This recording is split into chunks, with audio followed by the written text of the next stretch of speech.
Chers amis internautes de BLTV, bonjour. Votre télévision reçoit aujourd'hui un invité spécial dans le cadre de son passage ici à Parakou lors de l'adhésion du ROT au Moël Bénin. Il s'agit du président Jacques Ayadi. Président, bonjour.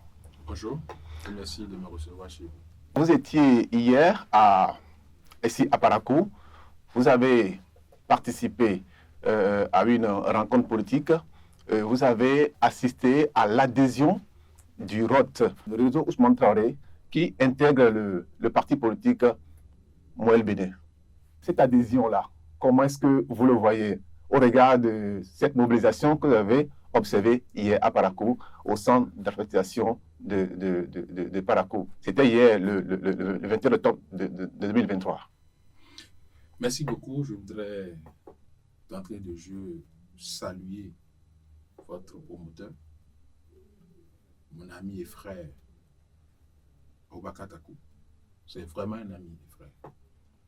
Et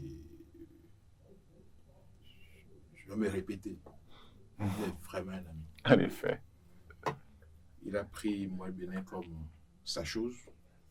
Et je sais que tout ce qui concerne Moël Bénin, s'il apprend ça ailleurs et il n'en a pas parlé avant, ça le démange. Et des fois, il parle mal à mes collaborateurs au niveau du parti. Et je prends aussi mal le fait qu'il leur parle mal. C'est de bonne guerre. C'est de bonne guerre. Et même cette cérémonie, je ne sais pas où est-ce qu'il a appris ça. Et la veille ou l'avant-veille, il a déjà écrit pour dire oui, voilà, qu'il y aura ce ralliement-là. Ça ne m'a pas plu. Mais comme je sais qu'il n'a pas fait ça de mauvaise foi, il pensait bien faire, ça passe. Parce que nous, on avait voulu garder le suspense jusqu'à la coupure du ruban symbolique qui consacre cette adhésion-là. Cela dit, nous accueillons les bras ouverts Ousmane Traoré et son équipe dans le parti Moël Bénin. Nous l'accueillons et c'est l'occasion pour moi de remercier encore le président Patrice Talon parce qu'il a fait comme une prophétie en février 2021 à Cotonou quand il nous a fait l'honneur de nous rendre visite à Moël Bénin. De dire que de son observation, il voit que Moël Bénin va grandir et envahir tout le Bénin. Le mot envahi, je le trouvais très fort, mais je pense que cette prophétie est en train de se réaliser et je l'en remercie. Donc, nous sommes heureux d'accueillir ROT, pas en tant que partenaire, parce que vous avez vu dans le déroulé de la cérémonie d'hier, on a parlé de partenaires. En effet. Jusqu'à ce que Ousmane Traoré lui-même prenne la parole. Dit, à partir de ce moment, enlevez-moi les banderoles qui contiennent ROT. Nous sommes maintenant à part entière des militants de Moël Bénin. J'en profite pour revenir sur cet appel que j'ai lancé hier au parti de la majorité présidentielle. Nous sommes à moins de 3 ans d'une échéance capitale, les élections présidentielles de 2026. Le peuple a accordé à notre camp le pouvoir exécutif. Nous l'avons géré jusqu'à aujourd'hui avec tout ce qui a de transformation positive et structurelle dans le pays. Et tout camp politique souhaite la continuité. Donc nous souhaitons la continuité au-delà de 2026. Donc ce n'est pas le moment de nous faire des guerres à l'interne. Donc lorsqu'un parti politique apprend qu'un groupe politique veut adhérer à un autre groupe politique, la seule préoccupation que nous devons avoir au niveau de la majorité présidentielle est de faire en sorte que ces groupes-là convergent vers notre camp. Oui, mais président, je ne vous coupe pas la parole, mais j'allais même en venir. Vous l'avez dit hier, il y a certaines chapelles politiques, bien qu'étant en griffe du camp présidentiel n'ont pas vu d'un bon œil cette union avec le mouvement Ousmane Traoré. Alors, est-ce à dire que le Mouel Bénin effraie déjà cette chapelle politique? Le Mouel Bénin peut effrayer. Nous sommes en politique. Et le champ politique, c'est un champ par excellence de compétition. En effet. Mais la compétition majeure qui nous attend en 2026, c'est une compétition qui doit nous amener à resserrer les rangs pour pouvoir reconquérir le pouvoir exécutif. En effet. Mais ce qui se passe là, ce n'est pas bien du tout. Je ne vais pas nommer les formations politiques de la majorité présidentielle qui ont fait feu de tout bois pour que cette adhésion du ROT à Mouel Bénin ne se réalise pas. Ils se connaissent. Je voulais simplement leur dire de changer et d'être moins hypocrite avec le président Patrice Talon. Je dis bien d'être moins hypocrite. Parce que vous voyez qu'on a comme l'impression que le champ politique est abandonné. C'est ça. Et nous n'avons pas notre son de cloche à opposer à l'autre son que vous voyez un peu partout. Moi, je ne vais pas faire l'apologie d'un homme politique, mais je félicite l'honorable Badamassi pour l'effort qu'il fait pour donner sa poitrine face aux attaques qui nous viennent de là où vous savez. Je souhaite que les autres aussi fassent la même chose plutôt que de travailler à détruire une autre formation politique de la majorité présidentielle. Ce n'est pas bien. Donc, sur cette question-là, je vais rapidement rebondir avec vous. Alors, nous sommes, comme on l'avait dit tout à l'heure, à 2 ans et demi des élections générales de 2026. Mais jusque-là, aucun candidat, il n'y a aucun dessin, il n'y a aucune image, il n'y a aucune icône, il n'y a personne pour le moment que le camp présidentiel présente pour essayer déjà de l'habituer à la population, et tout est dans un statu quo. Il y a seulement un mouvement, le mouvement, comment dirais-je, Olivier Bokor, qui est en train de faire des activités. Le camp présidentiel n'a encore rien présenté à ce propos. Alors, vous, en tant qu'homme politique, faisant partie de cette majorité-là, comment est-ce que vous voyez cet aspect de la chose? Cette situation que vous déplorez ne peut pas changer. Notre pays a toujours été comme ça. Et ça fait partie de nos réalités culturelles. Quand le Béninois veut faire quelque chose, il se cache pour le faire. Parce qu'il dit que s'il sort ça maintenant, il y a d'autres bruits. Ça, non. C'est ça. On mystifie un peu la chose. On ne sort pas. C'est qu'on cache et on sort ça au dernier moment. C'est toujours comme ça. C'est ça. On n'a jamais connu très longtemps à l'avant nos candidats. C'est-à-dire, même si on sait que telle personne sera candidat, il ne se prononce que vraiment au dernier moment. Et ça fait partie des choses que Mouel Bénin dénonce. Parce que l'élection présidentielle, c'est l'élection majeure. En effet. Même le fait de dire qu'on ne doit faire campagne que pendant 15 jours, c'est un mépris du peuple. C'est qu'on veut leur vendre quelque chose emballé. Emballé, en effet. C'est pas normal. Non, on doit même prendre tous les 5 ans pour faire campagne. C'est ça. Chacun vient, explique au peuple ce qu'il veut faire. Et comme à l'américaine, quoi. Oui, mais comme nous savons que nous n'avons rien à promettre, nous n'avons rien à présenter au peuple, eh bien on leur dit évidemment, vous faites campagne 15 jours. Et ça passe vite. Est-ce qu'en 15 jours, humainement, on peut présenter un projet de société pour être président de la République? On ne peut même pas parcourir tout le territoire béninois. Ce n'est pas bien. C'est pas possible. Et ça fait partie des choses que nous devons revoir dans la réforme du système partisan. Même à Accra, à côté, ça ne se passe pas comme ça. Vous pouvez faire campagne tout le temps. Donc, ce n'est pas encore changé. Même ceux qui veulent de façon forte être candidats, ils ne le diront pas. Parce qu'ils vont dire que quand ils vont le dire, on va leur gâter ça. Mais est-ce que le président Mouel Bénin a proposé ces réformes-là à la majorité, puisqu'il fait partie de la majorité? Nous n'avons de cesse de proposer ces genres de choses. Aller dans notre vision, notre offre de législature, nous l'avons dit. Dans nos interventions publiques, moi je dis ça maintenant. Oui. Toutes les fois que le sujet viendra, je dirai toujours. C'est ça. Donc, il faut que ça change. C'est ça. Que les gens s'affichent et disent aux Béninois ce qu'ils veulent faire. Sinon, on se cache. Après, on dit en 15 jours, on n'a pas d'idée, on diffuse de l'argent, ou bien on dit on se remobilise. Il y a un parti qui dit dans le pays qui se remobilise. Et il fait une tournée dans le pays. mais ne dit jamais autour de quoi il y a cette remobilisation. Et pourquoi cette remobilisation? Qu'est-ce que le peuple va gagner de cela? De ça, on ne dit pas ça. Non, il faut que ça change. Très bien. Donc nous allons travailler pour que ça change. Mais pour le moment, nous ne sommes pas le peuple. Nous ne sommes pas le pays. Moël Bénin n'est pas le seul parti sur l'échiquier politique. Donc, comme nous n'avons pas d'ambition personnelle à l'intérieur du parti pour candidater aux élections de 2026, nous l'avons martelé au niveau du congrès la dernière fois. Si Moël Bénin avait un candidat en son sein, ce candidat se serait fait remarquer. Donc voilà un peu comment je peux répondre à votre question. C'est déplorable, mais on n'y peut rien. Notre pays est comme ça. C'est pourquoi nous battons, nous proposons que nous puissions réfléchir autour d'une table pour arrêter un mode de gouvernance adapté à nos réalités socio-culturelles et culturelles.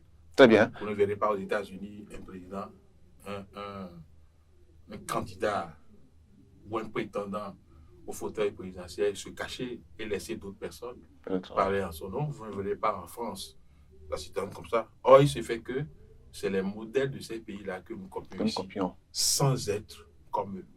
Donc, réfléchissons pour trouver un modèle de gouvernance adapté à nos réalités. Très bien. OK, Président, le Moël Bénin grossit, je dirais. Le Moël Bénin s'agrandit. Le Moël Bénin, aujourd'hui, est un parti national et tend encore à grandir davantage. Alors, pour les élections de 2026, Président, dites-nous, comment est-ce que le Moël se prépare? Parce que nous avons vu d'autres chapelles politiques qui, déjà, essayent de se réorganiser, d'autres qui ont organisé une tournée, vous l'avez dit tout à l'heure, d'autres qui ont fait dernièrement un congrès et d'autres qui sont passés sur tout le territoire béninois pour essayer d'expliquer un peu les réformes qu'ils ont essayé de faire au niveau de leur parti. Alors, le Moël Bénin, comment est-ce que le Moël Bénin se prépare pour ces élections générales de 2026? Il y a deux choses. Vous savez que vous avez dit parler d'élections générales. En effet. Ça veut dire que nous aurons d'abord les élections communales, municipales et législatives qui seront couplées. En effet. Et je crois 2 mois après ou 3 mois après, on aura les élections présidentielles. Oui. Moël Bénin se prépare pour prendre part à ces différentes élections. Donc nous serons présents en tant que Moël Bénin aux élections communales et municipales, présents en tant que Moël Bénin aux élections législatives, mais présents en tant que majorité présidentielle actuelle aux élections présidentielles de 2026. Autrement dit, Président? Oui. Autrement dit? Autrement dit, oui. Bon, pour les élections présidentielles de 2026, nous allons nous organiser à l'intérieur des forces qui accompagnent aujourd'hui le président Patrice Talon dans son projet dont les résultats probants et positifs sont connus de tous. Nous allons travailler au sein de cette majorité-là pour avoir un duo candidat que nous allons faire gagner les élections de 2026 afin que, comme on appelle, la dynamique ne s'arrête pas. Ça veut dire que le président dit que le Moël Bénin ne présentera pas de candidat, mais va plutôt s'allier sur le choix du candidat de la majorité présidentielle, si je comprends bien. Voilà. Je ne dis pas forcément qu'il n'y aura pas de candidature à l'intérieur de Moël Bénin pour les élections de 2026. Mais si candidature à l'intérieur de Moël Bénin, il y aura en 2026, ce serait le choix des leaders de la majorité présidentielle. On peut dire, bon, on veut faire un duo, et puis ça dépend de comment le chef de la majorité présidentielle constituera cette équipe qui va défendre les couleurs de Moël Bénin, enfin, de cette majorité présidentielle là. Ça veut dire que... Ce qui est sûr, vous ne verrez pas de candidature solitaire du parti Moël Bénin aux élections de 2026. C'est de ça qu'il s'agit. Mais si je dis maintenant qu'il n'y aura pas de candidature solitaire et puis le camp présidentiel identifie un militant de Moël Bénin pour faire partie du duo présidentiel, vous allez dire que je suis venu vous mentir. Non, je ne pense pas. Ce qu'il faut retenir, c'est que Moël Bénin ne se présentera pas de façon solitaire aux élections présidentielles 2026. Mais il le fera pour les élections communales et municipales et pour les élections législatives. C'est pourquoi les adhésions comme celle de Ousmane Traoré et du ROD sont des adhésions qui nous galvanisent. C'est ça. Pour nous permettre de bien nous préparer pour ces élections. Très bien, merci Président Jacques Ayadji. Ma dernière question, dernièrement, la crise qui a prévalu au Niger, qui a généré une crise entre le Bénin et le Nigeria, très peu de politiciens essaient de s'exprimer un peu par rapport à cette question. Alors vous, en tant qu'acteur politique, j'aimerais avoir votre avis sur ce sujet-là qui aujourd'hui un peu délicat puisque les transporteurs béninois vivent un calvaire et il y a un silence autour de cette question. Très peu de politiciens essaient de l'évoquer. Vous, en tant qu'acteur politique, en tant que président d'un parti politique, le Mouel Bénin, alors, quel est votre avis sur cette question? D'abord, je vais répondre à la question, mais pas avant de présenter ma proximité, ma solidarité, ma compassion, ainsi que celle de tous les militants et militants de Mouel Bénin aux populations des deux pays qui souffrent. C'est ça. Parce qu'il y a la souffrance au niveau de nos frères du Niger, il y a aussi la souffrance au niveau de nos parents, de nos frères du Bénin. Donc, premièrement, c'est de leur présenter au nom du Bureau politique national du Mouel Bénin et au nom de toutes les militantes et de tous les militants du parti, notre solidarité, notre compassion et notre proximité. Cela dit, moi je suis très rigoureux sur les thèmes. Bien sûr. Vous avez dit tout à l'heure qu'il y a une crise entre le Bénin et le Niger. Ce n'est pas vrai. Ah. Il y a une crise entre la junte militaire au pouvoir au Niger et la CEDEAO. Nuance. C'est une nuance fondamentale qu'il faut faire. C'est ça.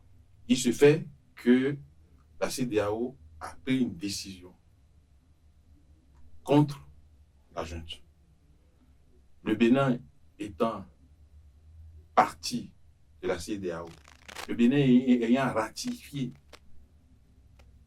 le traité de création de la CEDEAO, je ne pense pas qu'un gouvernement, un pays responsable de cette organisation régionale puisse se mettre à se désolidariser. À se désolidariser des décisions sans dénoncer le traité. Le Bénin peut décider de dénoncer le traité, de quitter la CEDEAO, mais tant que ce n'est pas fait, je ne pense pas que le gouvernement ait d'autres alternatives que de respecter et de faire appliquer la décision de la CEDEAO. Donc, sur cette crise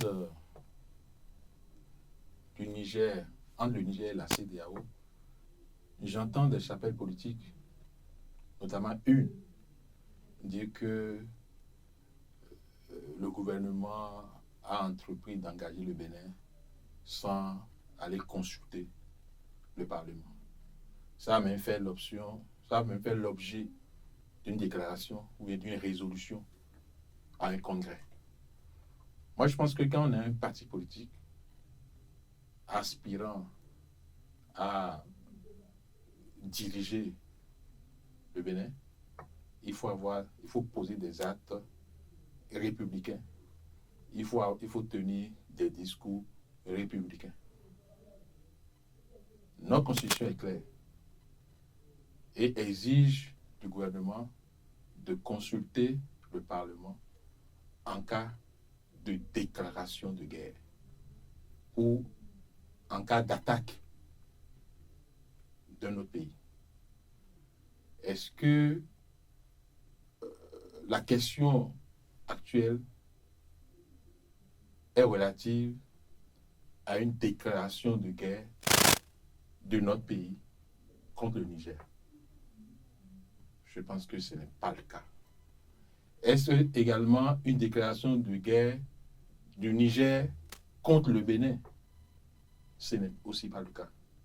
Donc je suis surpris que ce parti politique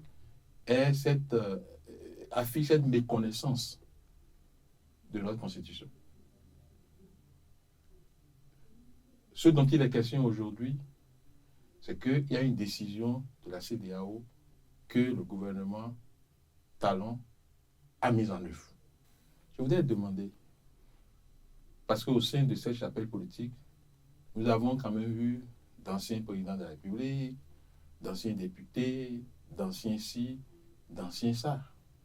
Depuis le Bénin du renouveau démocratique, combien de fois notre pays n'a pas été sollicité pour déployer sur différents champs sous-régionaux, régionaux et même au niveau des Nations Unies, combien de fois notre pays n'a pas été sollicité pour déployer des forces de défense et de sécurité? Qui parmi ces chefs d'État-là, avant d'envoyer nos forces, de les déployer, a consulté le Parlement? Aucun d'eux, parce que ce n'était pas nécessaire. Parce que le Bénin faisant partie de ces organisations-là, le Bénin ayant ratifié les protocoles, les traités de création de ces organisations, n'a plus besoin d'aller prendre l'avis du Parlement pour exécuter une décision de la CEDEAO, de l'UEMOA ou quoi qu'est-ce, l'Union africaine. C'est comme si aujourd'hui, lorsqu'on parle de libre circulation des biens et des services au niveau de la CEDEAO, qui est une décision de la CEDEAO, qu'on va dire au Bénin, avant d'appliquer, avant de laisser par exemple les Ivoiriens ou bien les Nigériens ou les Togolais et autres entrer au Bénin, il faut aller consulter le Parlement. Ça n'a pas de sens.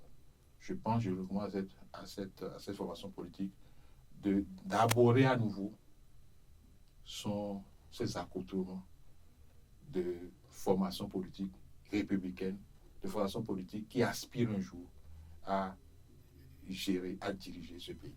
Voilà ce que je voulais dire.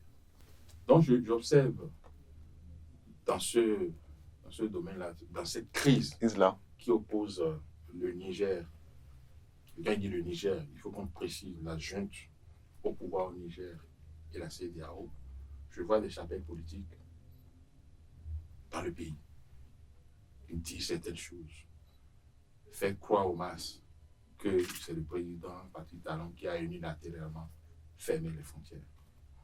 Fait croire aux gens que c'est une très mauvaise chose au président Patrice Talon, au gouvernement de la rupture, d'avoir respecté une décision de la CEDEAO dont le traité a été ratifié par le Bénin.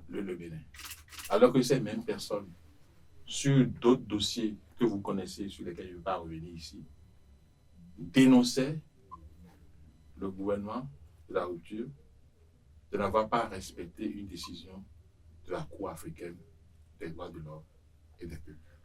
Ça veut dire que si on les suit, c'est une très mauvaise, c'est une faute même au gouvernement de n'avoir pas respecté une décision de l'Union africaine. Dans le cas d'espèce, comme je vous l'ai dit tout à l'heure, les formations politiques ont pour premier rôle la formation des masses populaires. Éduquer les masses, oui. Éduquer les masses populaires. Ces chapelles politiques, je me demande ce qu'elles souhaitent que les masses retiennent. Est-ce que notre pays doit respecter, oui ou non, les décisions des organisations internationales dont les protocoles les protocoles de création ont été ratifiés par le Bénin. C'est la question que les masses peuvent se poser. Mais quelle réponse ces chapelles politiques donnent? Oui et non. Quand on est dans cette posture de oui et non, je ne sais pas ce qu'on fait du peuple. On n'a pas besoin d'utiliser la misère du peuple comme fonds de commerce. Il faut dénoncer cela. Il faut que le peuple comprenne ce qui se passe. Que nous travaillons pour que la situation change. Pour que nos populations qui souffrent des deux côtés puissent trouver solution à leurs problèmes. Très bien. Si nous voulons que le gouvernement ne respecte plus les décisions de ces organisations-là, que nous travaillons à dénoncer cet accord pour que notre pays sorte, comme nous avons vu au niveau de l'Union européenne, des États sortir, parce que nous ne voulons pas non plus respecter. Donc c'est ce que je voulais dire pour répondre à votre question. Nous sommes préoccupés à Montréal. Si nos populations, dans leur majorité, ne sont plus d'accord que les décisions de ces organisations auxquelles notre pays appartient ne soient plus respectées, que de façon souveraine, nous puissions dénoncer ces accords-là, que notre pays quitte. Comme vous voyez au sein de l'Union européenne, de plus en plus, des voix se lèvent. Oui. Et les pays dénoncent. En effet. Par référendum, vous avez vu le Royaume-Uni. Le Royaume-Uni, effectivement, qui a quitté. Et d'autres. Oui. La France aujourd'hui, le débat, il est houleux. Il est houleux. Il y a Marine Le Pen qui est contre cette affaire-là. L'extrême droite qui veut que la France quitte l'Union européenne. En effet. Tant que ce n'est pas ça, même si Marine Le Pen arrive au pouvoir aujourd'hui en France, elle n'aura de choix que d'appliquer les décisions de l'Union européenne jusqu'à ce que, comment on l'appelle, on ne dit pas Brexit en France, jusqu'à ce que la France quitte l'Union européenne. Voilà ce que je voulais dire. Très bien. Merci, Monsieur le Président. Chers amis internautes, vous l'avez compris, il s'agissait du président Jacques Kayadji que nous recevons sur ce plateau en invité spécial. Merci de nous avoir suivis. À très bientôt pour une nouvelle émission.